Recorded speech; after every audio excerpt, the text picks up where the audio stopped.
Hello बच्चों, मैं आज आप लोगों को इंटरमीडिएट के सिलेबस से रासायन विज्ञान का एक चैप्टर रासायनिक बलगतकीय पढ़ाने जा रहा हूँ।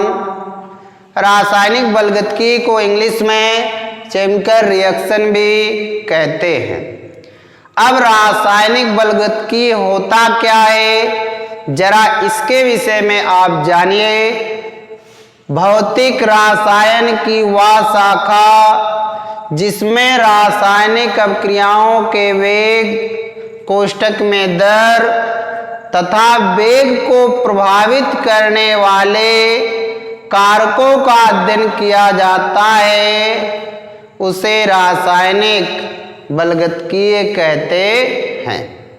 एक बार और, भौतिक रसायन की वह शाखा जिसमें रासायनिक अभिक्रियाओं के वेग कोष्ठक में दर तथा वेग को प्रभावित करने वाले कारकों जैसे ताप, दाब, सांद्रण आदि का अध्ययन किया जाता है, उसे रासायनिक बलगतकीय कहते हैं।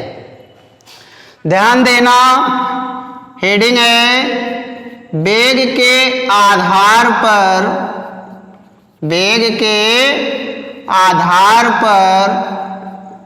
रासायनिक अभिक्रियाओं के प्रकार। ये हेडिंग है, वेग के आधार पर रासायनिक अभिक्रियाओं के प्रकार। वेग के आधार पर रासायनिक अभिक्रियाएं कई प्रकार की होती हैं। पहली अभिक्रिया आप देखेंगे अति मंद अभिक्रिया। कौन सी अभिक्रिया? अति मंद अभिक्रिया, वेरी स्लो रिएक्शन। इसको इंग्लिश में पढ़ते हैं वेरी स्लो रिएक्शन।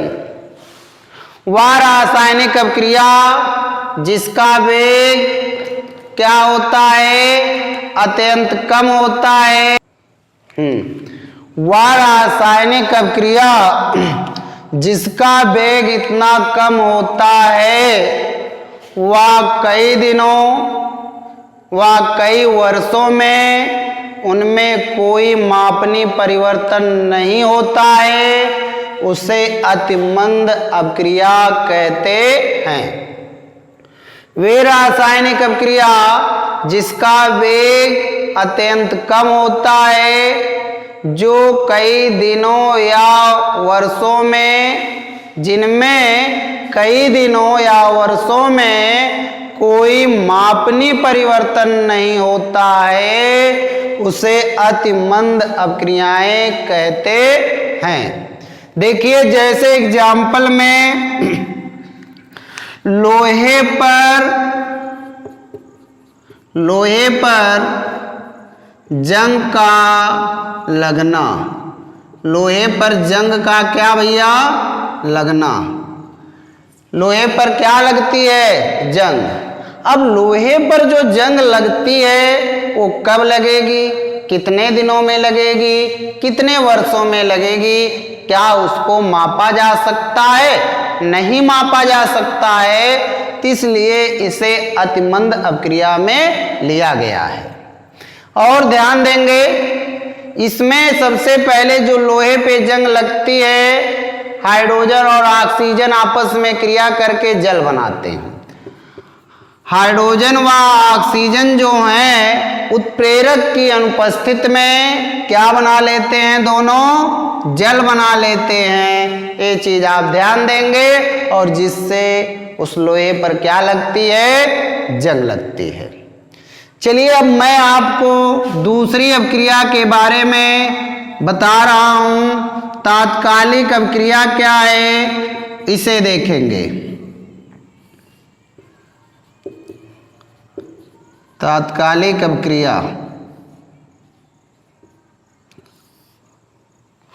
ध्यान देंगे। वह क्रिया जो अति शीघ्र पूर्ण होती है, वह क्रिया जो अति शीघ्र पूर्ण होती है उसे तत्कालिक अवक्रिया कहते हैं और इनके वेग को मापा नहीं जा सकता है। समझ में आ गया होगा बेटा। वह क्रिया जिसका वेग इतना तेज होता है, इतना तीव्र होता है कि वह जल्द ही क्या हो जाती है, पूर्ण हो जाती है, उसे हम तत्कालिक अवक्रिया कहते हैं। नई लाइन से तीर बना के क्या नोट में लिखेंगे, इस अवक्रिया के वेग को मापा नहीं जा सकता है। दूसरा क्या तीर बना के याद रखेंगे, आयनिक अवक्रियाएं तात्कालिक अवक्रियाएं होती हैं। कौन सी अवक्रियाएं, आयनिक अवक्रियाएं जो भी होंगी, आयनिक अवक्रियाएं जितनी होंगी वो किस अवक्रिया में आएगा, तात्कालिक अवक्रिया में आएगा। इसमें एक एग्जाम्पल ले लेते हैं। सोडियम क्लोराइड NaCl जलीय अवस्था में है, इसकी क्रिया सोडियम कैल्शियम नाइट्रेट से करा दें या सोडियम नाइट्रेट से ही करा देते हैं, NaNO3, तो क्या बनाएगा, ये ध्यान दीजिएगा। इस वाली अवक्रिया में सोडियम नाइट्रेट से करा, नहीं रहने दो सेम हो जाए, सिल्वर नाइट्रेट से इसकी क्रिया करा देते हैं। सोडियम क्लोराइड के जलीय विलयन की क्रिया सिल्वर नाइट्रेट के जलीय विलयन से जब कराते हैं तो ध्यान दीजिएगा, सोडियम पहले AgCl से क्रिया करके सिल्वर क्लोराइड का अवक्षेप बना लेगा। क्या बना लेगा, अवक्षेप। अब बचा क्या, NaNO3 से क्रिया करेगा, बनाएगा सोडियम नाइट्रेट NaNO3, इसे ध्यान दीजिए, बना लिया। अब इसमें जरा ये ध्यान देंगे, Na किस में टूटेगा, प्लस में, Cl किस में टूटेगा, माइनस में, Ag किस में टूटेगा, प्लस में, और आपका NO3 किस में टूटेगा बेटा, माइनस में। ये देखिए आयनों में टूट गया। यहां तक समझ में आ गया। अब आप देखेंगे मंद अवक्रिया, कौन सी अवक्रिया, मंद अवक्रिया क्या होती है, ये तीसरी है मंद अवक्रिया, स्लो रिएक्शन क्या है, इसे आप ध्यान दीजिए। ठीक है, मंद अवक्रिया को इंग्लिश में स्लो रिएक्शन कहते हैं।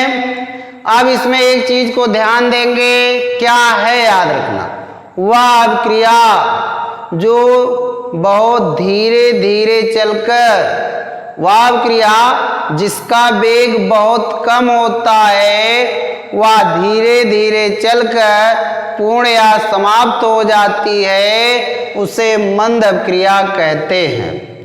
मंद अवक्रिया में ये चीज ध्यान देना, अवक्रिया के वेग को मापा जा सकता है। अवक्रिया के वेग को क्या किया जा सकता है, मापा जा सकता है। और मंद अवक्रियाएं बहुत धीमी गति से चलकर क्या होती हैं, धीरे धीरे चलकर समाप्त हो जाती हैं, कह सकते हैं पूर्ण हो जाती हैं, जिसे हम क्या कहते हैं, मंद अवक्रिया। अब जब मंद अवक्रिया धीरे धीरे होकर के पूर्ण होती है तो इसे आप कह सकते हैं, इसके वेग को बेटा मापा जा सकता है। अब मंद अवक्रियाओं के वेग के उदाहरण देख लीजिए, क्या है इसके उदाहरण देखिए जरा। क्लोरोफार्म किसकी क्रिया, क्लोरोफार्म की क्रिया किस वाले रिएक्शन में चल रहे हैं बेटा, मंद अवक्रिया का रिएक्शन आपको देने जा रहे हैं। तीसरा है मंद अवक्रिया, इस मंद अवक्रिया का स्लो रिएक्शन है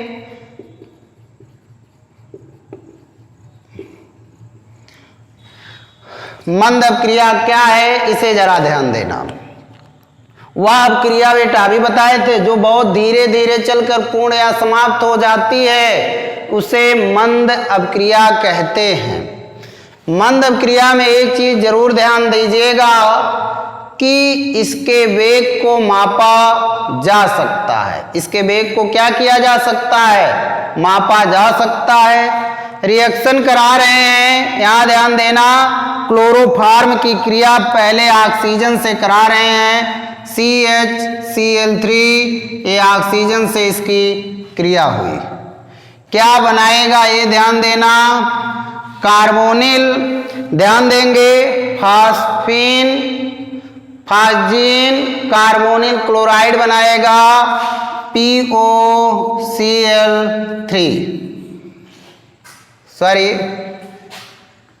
Cl2।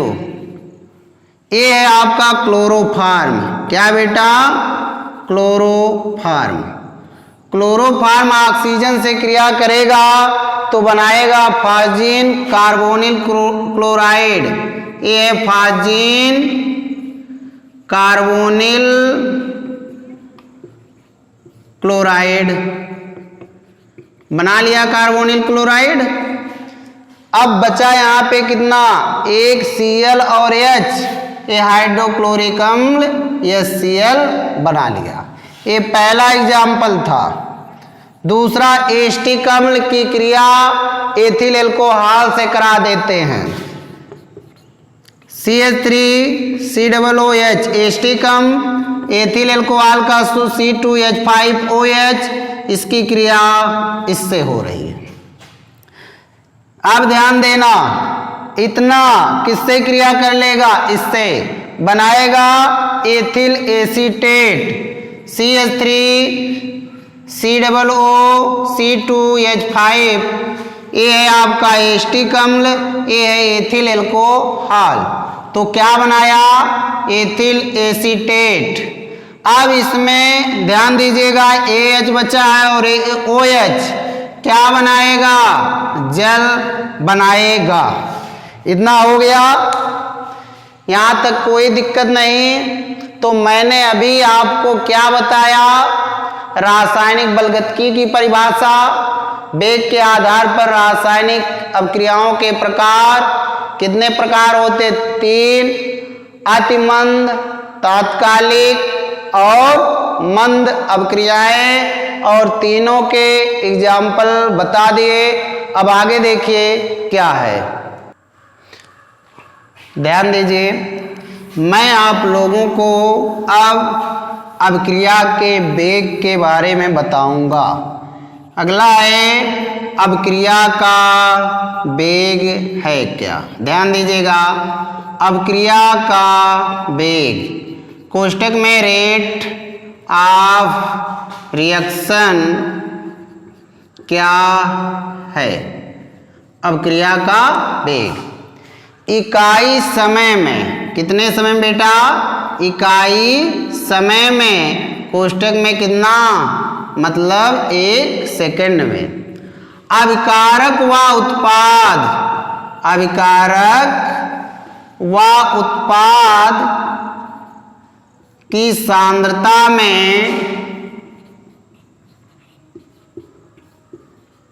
होने वाले परिवर्तन को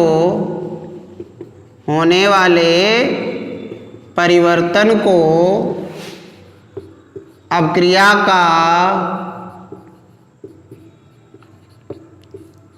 वेग कहते हैं। ध्यान दीजिएगा, क्या कहते हैं, अपक्रिया का वेग कहते हैं। अपक्रिया का वेग क्या है, इकाई समय में, मतलब 1 सेकंड में अभिकारक व उत्पाद की सांद्रता में होने वाले परिवर्तन को अपक्रिया का वेग कहते हैं। मान लिया गया ये अभिकारक है और इससे ये उत्पाद बनेगा। क्या बनेगा, उत्पाद। ये बेटा क्या है, अभिकारक मान लिया गया। अभिकारक से हमें क्या बनाना है, उत्पाद। प्रारंभ में अभिकारक A की सांद्रता अभिकारक ए की सांद्रता जो है हमने मान लिया प्रारंभ में जब समय t बराबर क्या था 0 था, कोई रासायनिक अभिक्रिया नहीं हो रही थी, तो प्रारंभ में अभिकारक की सांद्रता A मोल प्रति लीटर है। जब कोई समय में परिवर्तन नहीं हुआ तो उत्पाद कुछ नहीं बना। अब जब समय t बीता, t समय बाद अभिकारक की सांद्रता जो है वो देखिए क्या हुआ, अपने A मोल में से कितने अणु निकाल दिया x, इसका मोल प्रति लीटर। ध्यान देना, A अभिकारक है, इससे उत्पाद बना। प्रारंभ में A की सांद्रता A मोल प्रति लीटर थी, समय t बराबर 0 मतलब समय नहीं कोई था तो उत्पाद नहीं बना। जैसे ही t समय बीता, अभिकारक के अपने A मोल में से x अणु निकाल दिया तो उत्पाद क्या बनाया, AX बनाया। इतना आया। ध्यान दीजिए, अब t समय में अभिक्रिया व उत्पाद की सांद्रता में कितना परिवर्तन हुआ, t समय में अभिक्रिया व उत्पाद की सांद्रता में परिवर्तन बेटा कितना है, ध्यान देना। t समय में चूंकि जब t समय बीता तो अभिक्रिया अपने A मोल में से x अणु निकाली, x निकला इसमें से, उत्पाद क्या बना x, तो परिवर्तन कितना हुआ x। और ध्यान देंगे, एक सेकंड में अभिकारक की सांद्रता में परिवर्तन क्या होगा, x अपान t। परिवर्तन को क्या लिखेंगे, समय अभिकारक की सांद्रता के परिवर्तन को डेल्टा x से और समय के परिवर्तन को किससे, डेल्टा t से। इतना हो गया। अब अभिक्रिया के वेग का मात्रक देख लीजिए। अभिक्रिया के वेग का मात्रक क्या होगा, मात्रक जो होगा मोल प्रति लीटर इंटू सेकेंड होगा। ये इसका मात्रक है अभिक्रिया के वेग का। अभिक्रिया का वेग क्या है, इंग्लिश में रेट ऑफ रिएक्शन कहते हैं। इकाई समय में मतलब 1 सेकंड में अभिकारक व उत्पाद की सांद्रता में होने वाला परिवर्तन ही क्या कहलाता है, अभिक्रिया का वेग कहलाता है, या उसे अभिक्रिया का वेग कहते हैं। ये अभिकारक हो गया और इससे उत्पाद बनाना है। मान लीजिए प्रारंभ में अभिकारक A की जो सांद्रता है A मोल प्रति लीटर है। जब कोई समय नहीं लगा, कोई समय ही नहीं बीता तो यहाँ उत्पाद कुछ नहीं बना। जैसे ही t समय हुआ, t समय बाद अभिकारक A की सांद्रता जो थी वो अपने में से x मोल अणु को निकाल देती है, तो उत्पाद कितना बन जाता है, x बन जाता है। t समय में अभिक्रिया व उत्पाद की सांद्रता में परिवर्तन कितना हो गया, ये देखिए यहाँ अपना x बना लिया और ये अपने में से x मोल अणु को दे दिया। अभिकारक बेटा अपने में से x मोल अणु को निकाल दिया और उत्पाद क्या बन गया, x। वही चीज t समय में अभिकारक उत्पाद की सांद्रता में परिवर्तन कितना हो रहा है, ये देखिए x हो रहा है। इसके बाद 1 सेकंड में अभिकारक की सांद्रता में जो परिवर्तन है वो कितना होगा, x बटे टी होगा और इसे डेल्टा x अपान डेल्टा टी लिख सकते हैं। तब इसे कह सकते हैं परिवर्तन कितना होगा x अपान टी, सॉरी यहाँ लिखेंगे। अतः अब क्रिया का वेग, अब क्रिया का क्या बेटा वेग क्या होगा दिखाई दे रहा है x अपान टी परिवर्तन डेल्टा x अपान डेल्टा टी। अब क्रिया के वेग का मात्रक क्या होगा, अब क्रिया के वेग का मात्रक मोल प्रति लीटर इंटू सेकेंड होगा, क्योंकि आपको पता है अभिकारक की सांद्रता में मतलब उत्पाद व अभिकारक की सांद्रता को किससे लिया गया है, मोल प्रति लीटर में लिया गया है, समय सेकंड में है, ये इतना है। तो आपसे उम्मीद है कि आपको ये समझ में आया होगा। कोई भी दिक्कत होती है तो आप हमें जरूर बताइएगा। अब अगला वीडियो आपको दूसरे भाग में देंगे और आज के लिए बस इतना ही। धन्यवाद।